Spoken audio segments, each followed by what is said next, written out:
काफ़ी लोग ये सवाल कर रहे हैं, डेली बेसिस पे आता है, पहले भी इस पे कुछ वीडियोस बना चुके हैं।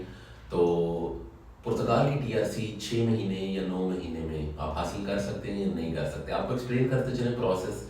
जो नॉर्मल प्रोसेस है उसमें अभी लोगों को तकरीबन 1.5 से 2 साल के आसपास टाइम लग रहा है। जो नॉर्मल आपकी फ़ाइल की एक्सेप्टेंस होती है, एक्सेप्टेंस के बाद आपको ईमेल आती है, ईमेल के बाद आप अपॉइंटमेंट लेते हैं और अपॉइंटमेंट पे जाके आप बायोमेट्रिक्स अपने सबमिट करते हैं। ये एक नॉर्मल प्रोसेस जो सेफ प्रोसेस चला रही है। इसके साथ साथ बहुत सारे केसेस हमने देखे हैं, पिछले कुछ अरसे से ये प्रोसेस चल रहा है।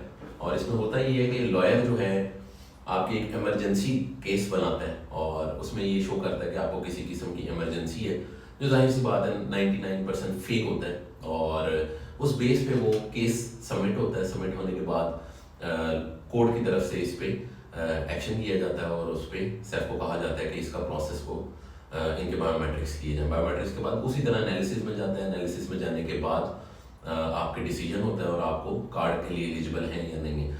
इसमें शर्त ये होती है कि आपका पुर्तगाल में लीगल होना बहुत ज़रूरी है, आप पुर्तगाल में मौजूद हों।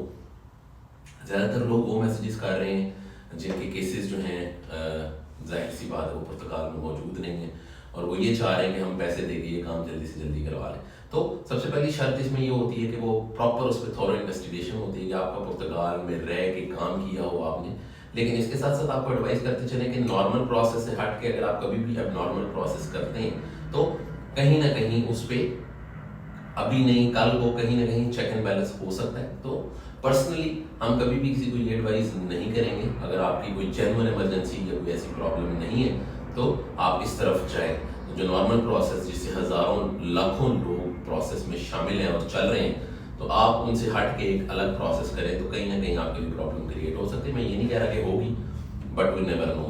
इन कंट्रीज़ में जहाँ पे आप सिटीजनशिप के लिए आते हैं, रेजिडेंसी के लिए आते हैं, तो उस पर रिस्क लेने की कोई खास ज़रूरत नहीं होती। आप यहाँ पे रहते हुए काम करें, प्रोसेस करें, अपना जो नॉर्मल प्रोसेस चला रहे हैं। बट देन अगेन मैं आपको ये बताऊंगा कि प्रोसेस हो रहा है। कुछ केसेस हमने देखे भी हैं जिनके ये काम हुए हैं। तो कमेंट्स में प्लीज़ ज़रूर बताइएगा अगर आप में से कोई ऐसा बंदा जिसने ये प्रोसेस करवाया हो, उसका हो गया हो, या कोई ऐसा बंदा जिसके पैसे फंसे हों।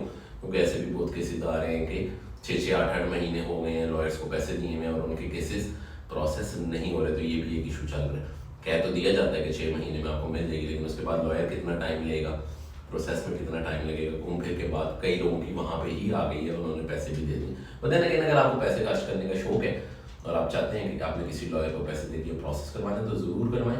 पर्सनली हमारी तरफ से ये एडवाइस नहीं होगी, बट देन अगेन हर कोई अपने डिसीजन खुद लेता है। और लेटेस्ट न्यूज़ और अपडेट्स के लिए पुर्तगाल इमिग्रेशन न्यूज़ को फॉलो करते हैं।